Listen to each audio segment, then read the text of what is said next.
आत्मध्वनि किंतु स्थिर। गोटे उदाहरण देवी तुम बुझीपार बुझे दूसरी तुम पेनड्राइव रे गोटे गीत आण ताकू माइक रे लगे दो मेसीन लगे दियो गीतटा चुंगारे बाजिब ना ना चुंगारे बाजिब एटा प्रकाश ध्वनि किंतु जी पेनड्राइव रे रहिला सी प्रकाश होनी किंतु तारी सकाशे ध्वनि बाजुची एबे बुझिबेला ना। तेणु आत्मध्वनि है गुप्त ध्वनि ये ध्वनि सकाशे प्राणध्वनि मानस ध्वनि चली से ध्वनि नथिले से ध्वनि सृष्टि हो पारिबनी। तेणु मानस ध्वनि की कहुए आत्मध्वनि की कहुए गोटे पाद मानस ध्वनि हो गोटे पाद प्राणध्वनि गोटे पाद ये तीनटा पाद मिसिकी 24टा मात्रा जीवा आसा कर तीनटा पादरे ताकू कहुए 24 अक्षर गायत्री या ना हूँ जंत्र गायत्री। श्री श्री ब्रह्म अवधूत ठाकुर श्री श्री दयानिधि परमहंस देव से गायत्री की 4टा मार्ग में बुझे गोटे मार्ग नुहे कौन मंत्र जंत्र तत्व सूत्र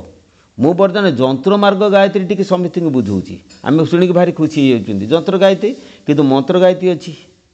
मंत्र गायत्री गोटे अच्छी जहाँ समस्ते जानती मंत्र जंत्र गला आउ 2टा गायत्री गोटे तत्व गोटे सूत्र ये 2टा मार्ग अच्छी कहबी दिन आसिले मुझे प्रकाश करी बुझेबी गले कि आउ येटा है त्रिपदा आउ गोटे है चतुष्पदा ये 24 रहा 3टा पादरे चतुर्थ पादरे रहा केतोटी 40टा कहीं 40 24 केते गली 64 तेणु ये 64 हूँ ब्रह्म गायत्री तार पाद हूँ 4टा तार तार भंगी हूँ केतना 64टा कला हूँ 64 कला क्या कहती सब समति बुझेला मुंड कौन हो जाऊँगी कला क्या कहती आम सूर्य ठू रंग आसूची न्यूटन बाहर कले बाघनिश हनाला या कहते वर्ण वर्णाली जंत्र आम देखुचु किंतु सौर सूर्य जो रंग आसला ताकू कहवा वर्ण जो तरंग आसला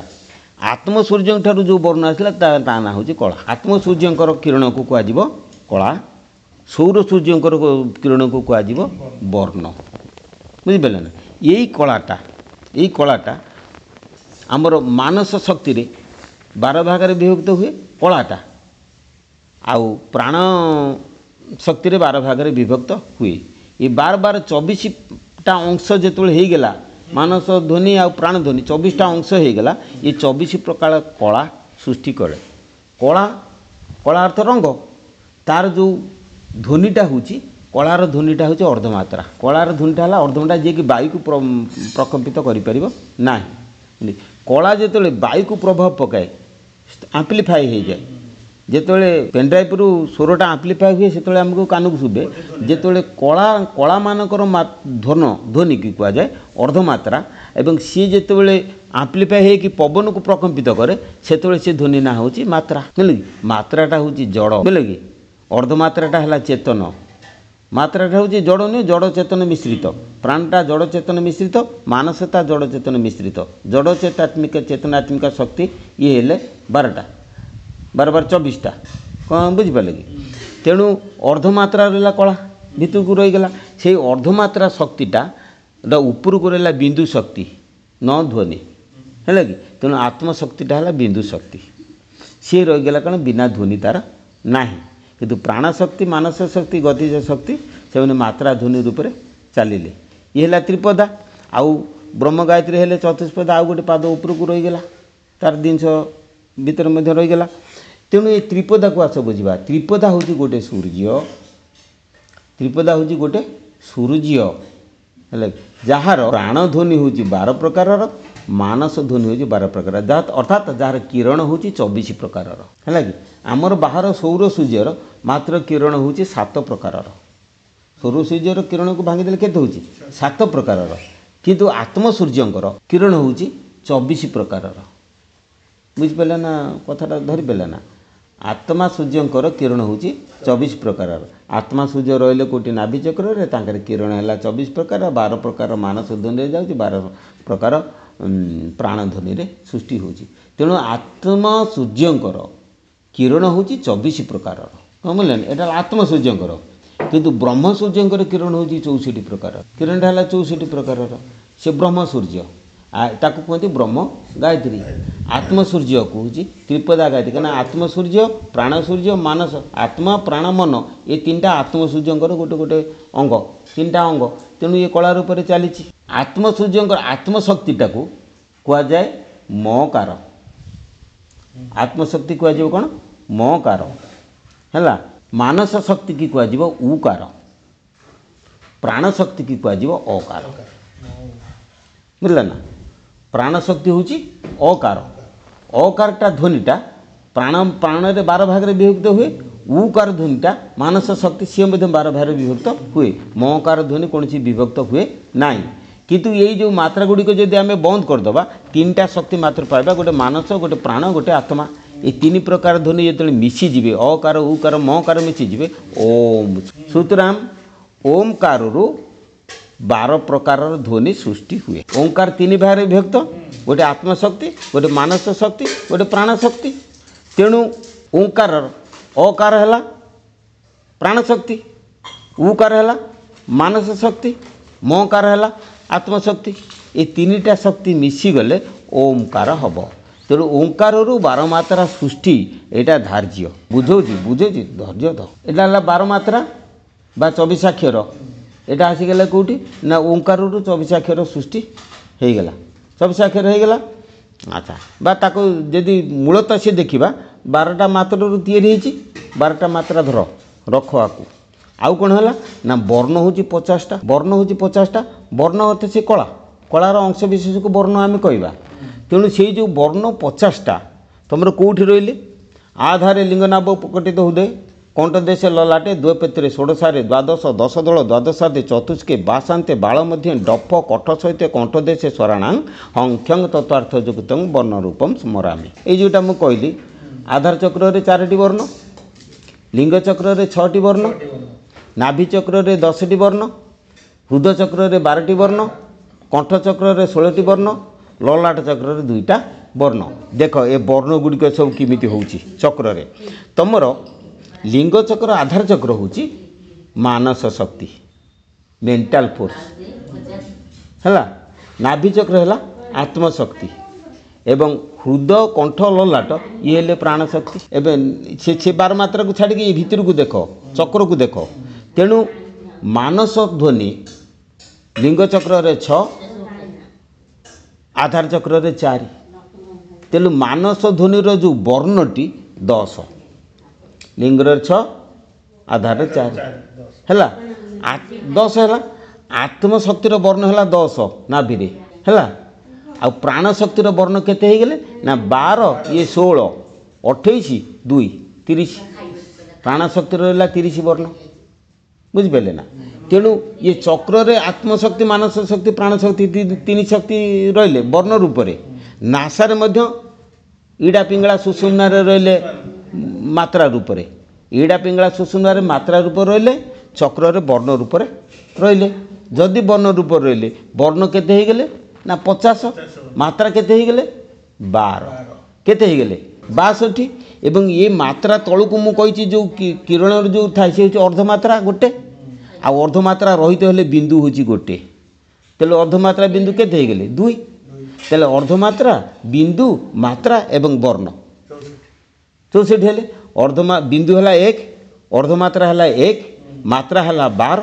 वर्ण है 50 धरला ना पूरा क्लीयर हो गला ना गायत्री तत्वर कथाटा तेणु यहीटा को कौन हुए ना विश्वम्बर बाबा लिखी बहुत दिन तले लिखी बिंदु अर्धमात्रा मात्रा प्रकृति वेद मातांक ए चरण पंक्ति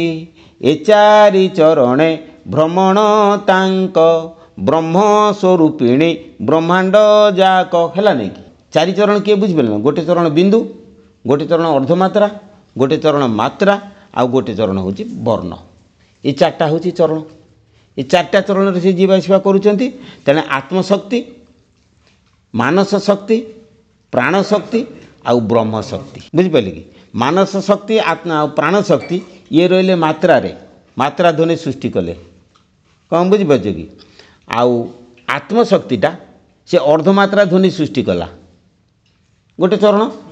आ ब्रह्म शक्तिटा बिंदु ध्वनि सृष्टि कला बुझिपारे कि आ तेणु ब्रह्म शक्ति है गोटे पाद आत्मशक्ति है तार टिके स्थूल पाद मात्रा शक्ति है तार आउ टिके स्थूल पाद वर्ण शक्ति है आउ टिके स्थूल पाद यहाँ 4टा पाद ये 4टी पादरे गायत्री ए देह भितर भ्रमण करुँच ओंकार रूपिणी 4टी पादरे आमर भ्रमण କରୁଛନ୍ତି ଆମେ ପାଇବା କେଉଁଠି ଏ କଥାର ଆହୁରି ରହସ୍ୟ ଆମେ ପାଇବା। ମୁଁ କହୁନି ଏଇ କଥା ଗୁଡ଼ାକ କାହିଁକିନା କେତେ ଗପିମେ। ମାଣ୍ଡୁକ୍ୟ ଉପନିଷଦ ପଢ଼। ମାଣ୍ଡୁକ୍ୟ ଉପନିଷଦରେ ଓଙ୍କାର ତତ୍ତ୍ୱକୁ ଛିନଭିନ୍ ଦେଇ ଯେତେବେଳେ ଦେଖିଦେଲି ମୁଁ ଚମକି ପଡ଼ିଲି। ମୁଁ ଆରେ ଶ୍ରୀ ଦୟାନନ୍ଦ ପ୍ରଭୁଦେବ ଯାହା କହିଛନ୍ତି ସବୁ ମାଣ୍ଡୁକ୍ୟ ଉପନିଷଦରେ ଅଛି। ଗୋଟି କରିକି ସବୁ ମାଣ୍ଡୁକ୍ୟ ଉପନିଷଦରେ ଅଛି। ପଢ଼ ଦେଖ ପ୍ରମାଣ ନିଅ। ଓଡ଼ିଆରେ ମୋ ପାଖରେ ବି ଓଡ଼ିଆ ଅଛି। ଗୋଟେ କଥା ହେଉଛି 108 ଉପନିଷଦ। 108 ଭିତରୁ ମାଣ୍ଡୁକ୍ୟ ଉପନିଷଦ ହେଉଛି ମଧ୍ୟ ଗୋଟିଏ ଉପନିଷଦ। କ'ଣ ସେଗୁଡ଼ା ସବୁ ଏତେ କହିବା ମୁଁ ଆଉ ବାପା ନାହିଁ ରେ, ଆୟୁଷ ନାହିଁ ମୋର, ପାଚିଗଲାଣି ଆସିକି ଆଉ କେତେ 68 ହେଲାଣି, ଆଉ କେତେ ଦିନ ବଞ୍ଚିବି କହି ହେବନି। ଆଉ ଯଦି ମୋ ପାଖକୁ ମିଡ଼ିୟମ୍ ମିଳନ୍ତି ତମର ଭଳି ପିଲା ଯଦି କେହି ମିଳନ୍ତି ଏଠି ବସିକି ରିସର୍ଚ୍ଚ କରିବା ପାଇଁ 2-4 ଜଣଙ୍କର, ମୁଁ ଉଠିମି ଧ୍ୟାନରୁ ଉଠିମି ଡାକିଯିମି ଯେମିତି ବ୍ୟାସଦେବ ଡାକୁଥିଲେ ଗଣେଶ ଲେଖୁଥିଲେ ଲେଖ। ଆଉ ସିଏ ମାଧ୍ୟମ ନାହିଁ ବୋଲିକି ବିଷ୍ଣୁ ବାବା ରହିଗଲେ ଗୋଟେ। ମୁଁ ତ ଯେଉଁ ୟୁଟ୍ୟୁବ୍ ଯଦି ନ ପାଇଥାନ୍ତି ତାହେଲେ ମୋର ଏଗୁଡ଼ା ସବୁ ପଚି ଯାଇଥାନ୍ତା ନା। ୟୁଟ୍ୟୁବ୍ ମିଡ଼ିୟମ୍ ମିଳିବାରୁ ପଚିଲେ ଆପଣମାନେ ଆସି ପହଞ୍ଚିଲେ କି ଯାହା ଯେମିତି ହେଲା। ତେଣୁ ଗୋଟେ କଥା ହେଉଛି ଗାୟତ୍ର୍ୟାସ୍ତୁ ପରଙ୍ଗନାସ୍ତି ଶୋଧନଂ ପାପକର୍ମଣାଂ ମହାବାହୁତି ସଂଯୁକ୍ତଂ ପ୍ରଣବେନ ଚ ସଂଯବେତ୍। ଗାୟତ୍ରୀ ଠାରୁ ହିନ୍ଦୁ ଶାସ୍ତ୍ରରେ ଆଉ ବଡ଼ ମନ୍ତ୍ର ନାହିଁ ଯିଏ ଗୋହତ୍ୟା ବ୍ରହ୍ମହତ୍ୟା ପାପରୁ ତୁମକୁ ମୁକ୍ତ କରିକି ଛାଡ଼ିଦେବ। ଶରୀରକୁ ଶୋଧନ କରିବା ପାଇଁ ହେଉଛି ଗାୟତ୍ରୀ ହେଉଛି ଗୋଟିଏ ମାତ୍ର ଅସ୍ତ୍ର। ତାଠାରୁ ଆଉ ବଡ଼ ଜିନିଷ କିଛି ନାହିଁ। ତେଣୁ ଗାୟତ୍ରୀ ତତ୍ତ୍ୱ ଯଦି ନ ଜାଣିଛ, ଓଙ୍କାର ତତ୍ତ୍ୱ ଯଦି ନ ଜାଣିଛ, ବେଦର ରହସ୍ୟ ଯଦି ନ ଜାଣିଛ, ଛାତିରେ ହାତ ଦେଇକି ତୁମେ ବିଶ୍ୱ ଦରବାରରେ କହିପାରିବନି ତୁମେ ହିନ୍ଦୁ ବୋଲିକି। ଯଦି ତୁମେ ହିନ୍ଦୁ ବୋଲିକି ତୁମେ କହୁଛ ମୁଁ ଜଣେ ଲେକ୍ଚରର, ମୁଁ କହିବି ଯାଇକି କେମିତି କହିବି? ସାର୍ଟିଫିକେଟ୍ଟା ଦେବାକୁ ପଡ଼ିବ, ଷ୍ଟାମ୍ପ ମରା ହେଇଥିବ ସାର୍ଟିଫିକେଟ୍ରେ। ସେଭଳି ମୋତେ ଯିଏ ସାର୍ଟିଫିକେଟ୍ ନ ଦେଇଛି ତାହେଲେ ମୁଁ ହିନ୍ଦୁ ବୋଲି କହିପାରିବିନି। ସାର୍ଟିଫିକେଟ୍ ଦେବ କି ସେ ସଦ୍ଗୁରୁ? ସଦ୍ଗୁରୁ ଯେପର୍ଯ୍ୟନ୍ତ ସାର୍ଟିଫିକେଟ୍ ନ ଦେଇଛନ୍ତି, ସଦ୍ଗୁରୁ ଯେପର୍ଯ୍ୟନ୍ତ ଗାୟତ୍ରୀ ତତ୍ତ୍ୱ ତୁମକୁ ନ ବୁଝେଇଛନ୍ତି, ସଦ୍ଗୁରୁ ଯଦି ବେଦ ତତ୍ତ୍ୱ ନ ବୁଝେଇଛନ୍ତି ତୁମେ ବିଶ୍ୱ ଦରବାରରେ କସିମିନି କହିପାରିବନି ତୁମେ ହିନ୍ଦୁ ବୋଲି। ଆମେ ସମସ୍ତେ ହିନ୍ଦୁ ବୋଲିକି ପୋଷାକ ପଛନ୍ତି, ହିନ୍ଦୁ ହିନ୍ଦୁ ବୋଲିକି ଡିଣ୍ଡିମ ପିଟୁଛି ବିଶ୍ୱ ବ୍ରହ୍ମାଣ୍ଡରେ, ଭାରତ ସାରା ସବୁ କହୁଛନ୍ତି। କେଇଟା ଲୋକ ହିନ୍ଦୁ ବୋଲିକି ଜାଣିଛି? ହିନ୍ଦୁର ପରିଚୟ କେଇଟା ଲୋକ ଦେବ? ମୁଁ ପୁଣି ପରିଚୟ ଦେଲି ସିନା ମୋତେ ସମସ୍ତେ ଚିହ୍ନିବେ। ମୁଁ ହିନ୍ଦୁର ପରିଚୟ କାହିଁ? ଗାୟତ୍ରୀ ତତ୍ତ୍ୱ କେମିତି ଜାଣିଲି? ନାଇଁ, ସଦ୍ଗୁରୁ ନ କଲା ପର୍ଯ୍ୟନ୍ତ ତୁମେ ଗାୟତ୍ରୀ ତତ୍ତ୍ୱ ଅବଗତ ହୋଇପାରିବନି, ଅନୁଭବ କରିପାରିବନି। ମୁଁ ଆଜି କହିଲି ତୁମେ ଶୁଣିଲ, କହିଦେଲି ତୁମେ ଶୁଣିଲ, ଓକେ ଠିକ୍ ଅଛି। ଶୁଣିଲେ ବି ସୁଦ୍ଧା ଅନୁଭବ ନଥିବ, କ'ଣ ବୁଝିବ କି? ନାଇଁ, ଏମନ୍ତ ଗୁରୁ ଅଛି କାହିଁ ହସ୍ତ ମରାଇ ଦିଏ କହି। ଆମ ଠାକୁର ଶ୍ରୀ ଦୟାନନ୍ଦ ପ୍ରଭୁଦେବ ତୁମେ ଯାଇ ପହଞ୍ଚିବ ବାଇଟିକ ମଠରେ, ଆଜ୍ଞା କ'ଣ କରିମି ଏଇଟା କ'ଣ ବିଶ୍ୱମ୍ବର ଆହୁରି କହୁଛି ଅଲା ଯୁଗଟା। ସେ ମୋଟେ ମୋ ଗୁରୁଙ୍କ ରାଣୀ ପକାଉଛି ମୁଁ କିଛି ଜାଣିନି, ତୁମେ ଗଲ ଏଠୁ। ମୋ ଗୁରୁଙ୍କ ରାଣୀ ପକାଇ କହୁଛି ମୁଁ କିଛି ଜାଣିନି, ତୁମେ ଗଲ ଏଠୁ। ପୁରା ଗୋଡ଼େଇବେ, ମନ ଦୁଃଖ ହେବ। ଜଣେ ସାଧୁଙ୍କୁ ଯାଇଥିଲେ ପ୍ରଶ୍ନ ପଚାରିଲେ ମନ ଦୁଃଖ ପଳେଇ ଆସିବ ନା। ଆଉ ଖାଇ ପିଇକି ଯେମିତି ତୁମେ ଗେଟ୍ ଡେଇବ ଉତ୍ତର ପାଇଯିବ। କେଉଁ ଗୁରୁ ଅଛି ଏବେ ବର୍ତ୍ତମାନ ମୋତେ ଦେଖାଇ ଦିଅ, କେଉଁ ଗୁରୁ କିଏ ଅଛି? ପ୍ରଶ୍ନ ପଚାରିଲ, ଗାଲକୁ ଚାପଡ଼ ମାରି ହେଲେ, କହିଲେ ମୁଁ ଗୁରୁଙ୍କ ରାଣୀ ପକାଇ କହୁଛି ମୁଁ କିଛି ଜାଣିନି, ତୁମେ ପଳା। ଖାଇଲେ ପିଲେ ମନ ଦୁଃଖ କରି ପଳେଇ ଆସିବ, ଗେଟ୍ ଡେଇଁ ସାରିଲା ପରେ ଉତ୍ତର ପାଇବ। ଡିସେମ୍ବର 16 ବର୍ଷ ବୁକୁଚା ବୋଇଛି, ଭଲ ଭାବରେ ତାଙ୍କୁ ଜାଣିଛି। ମୁଁ ରିସର୍ଚ୍ଚ କରିଥିଲି ବସିକି, ଯେତେବେଳେ ଥିଲି ସେବେଳେ ସବୁବେଳେ ପାଇଁ ରିସର୍ଚ୍ଚ କରେ ନା ଠାକୁରଙ୍କ ବିଷୟରେ, ଏଇଭଳି ପ୍ରକାର କଥା। ତେଣୁ ଗୋଟେ କଥା ହେଉଛି ଯଦି କିଛି ଜାଣିବ ପ୍ରଥମେ ଜ୍ଞାନ ଅର୍ଜନ କର। ପ୍ରଥମ ଜ୍ଞାନ, ତାପରେ ଭକ୍ତି, ତାପରେ ଯାଇ ମୁକ୍ତି।